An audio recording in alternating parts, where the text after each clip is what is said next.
ensuite, on a une autre solution pareille qui ne coûte rien à ceux qui ont investi dans InDesign, à savoir, dans InDesign, j'ai une fonction qui s'appelle fusion de données.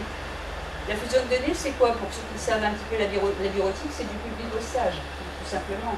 C'est, j'ai toujours pareil, un fichier Excel ou Access, ou en tout cas un fichier de données, et puis je vais croiser avec ma maquette de base.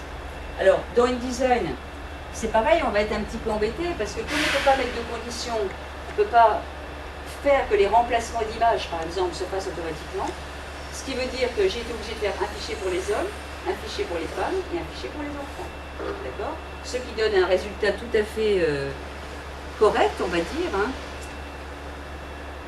Alors, là c'est un petit exemple, je suis dans le contexte des enfants. Donc vous voyez ici, vous avez un document qui a été balisé. Balisé, ça veut dire quoi? J'ai fait reconnaître quelle zone correspondait à quoi dans ma base de données. Le résultat, c'est ces petits guillemets là que vous voyez ici et qui correspondent à ce qu'on appelle des tags. D'accord? Et donc, ici, dans la palette fusion de données d'InDesign, je vais pouvoir faire défiler les différentes variables et voir le remplacement des données. Donc ça, si je sais pas, je vais vous montrer. Vous voyez ici, c'est le remplacement. Donc au fur et à mesure que je fais défiler ici les enregistrements, il y a toutes les variables qui viennent se remplacer automatiquement. Donc ça, je le prévisualise dans InDesign.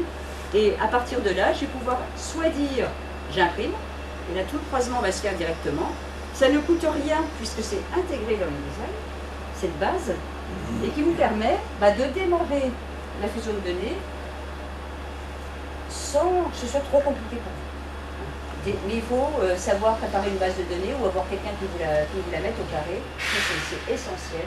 Si elle n'est pas bien préparée, ce qui veut dire qu'en amont, il aura fallu réfléchir quelles sont ces zones qui doivent changer, vous voyez, pour que la base de données soit préparée en conséquence. Parce que très souvent, vous avez des clients qui vont vous dire il n'y a pas de problème, tout va bien, sauf que vous recevez la base, et plutôt que d'avoir nom, prénom, vous avez nom, prénom dans la même zone.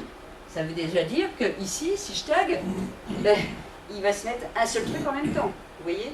Donc, ça veut dire que quand vous allez demander une base de données, que vous allez fabriquer votre base de données, il faudra déjà avoir réfléchi à là-dedans, qu'est-ce qui doit bouger, qu'est-ce qui doit changer, pour que la base soit faite correctement. Et si vous en recevez une toute faite, parce que souvent c'est ça, et on va vous dire, moi j'ai une base, vous n'avez pas besoin de la refaire. Sauf que vous, quand vous allez l'ouvrir, vous allez dire, ça va pas. Et il va falloir dire, pourquoi ça va pas? On vous paye pour la refaire? Parce que c'est toujours pareil, les imprimeurs, ils sont toujours d'accord pour faire plein de trucs, sauf qu'ils se rendent compte à un moment donné qu'ils font plein de boulot gratos parce que le client, il a même préparé son truc. Donc, il faut bien savoir ce qu'on réclame, sur un petit cahier des charges, à un client, pour que, justement, vous ne soyez pas surpris de ce qui vous arrive. Voilà. Donc, une fois qu'on a bien compris ce principe-là, c'est je croise. Et après, avec Excel, bien évidemment, vous allez pouvoir faire du tri. Alors, je dis Excel parce que je connais mieux Excel, ça peut être Access ou autre, mais en tout cas, une base de données qui vous permette d'être trié. C'est important. Je vais pouvoir m'adresser aux hommes, je ne vois que les hommes dans la base, je m'adresse aux femmes, je trie, je ne vois que les femmes, etc., etc. Donc ça nécessite, si vous n'êtes pas très bureautique, on va dire, mais en tout cas Excel, que vous appreniez un minimum, c'est pas long, mais un minimum de choses pour justement construire une base qui fonctionne bien. Parce qu'une fois que vous êtes en train de regarder les trucs, là, ici, les enregistrements, et que vous voyez qu'ici ça va pas bien, c'est que la base elle n'est pas bonne. En gros, c'est ça. Donc InDesign vous permet donc de gérer facilement de la fusion de données basique, on va dire. D'accord? Donc ceux qui travaillent déjà avec InDesign, il n'y a aucun souci, vous êtes opérationnel, il y en a pour 2 heures à prendre ça. Voilà. Après, il faut faire des tests pour voir si ça marche, etc. Mais c'est pas compliqué. Donc ici, vous avez la représentation de ce que ça donne quand je suis avec des femmes et quand je suis avec des enfants. Voilà, et ici vous avez le résultat de la fusion. Alors le résultat de la fusion peut se faire de 2 façons avec InDesign, c'est-à-dire que je peux soit fabriquer un PDF avec tous les enregistrements, c'est-à-dire que je vais me trouver avec 1200, là j'avais 1240 enregistrements, je vais me trouver avec tous les enregistrements, ou soit je fusionne en faisant un nouveau fichier InDesign, c'est-à-dire que je vais avoir dans InDesign mes 1241 pages qui vont se construire. Voilà, en gros c'est ça. Alors après, On regardera les temps de fusion parce que pour les professionnels, c'est surtout ça. C'est le temps que ça met à fabriquer tout ça. Et c'est là qu'on voit qu'InDesign a ses limites quand même.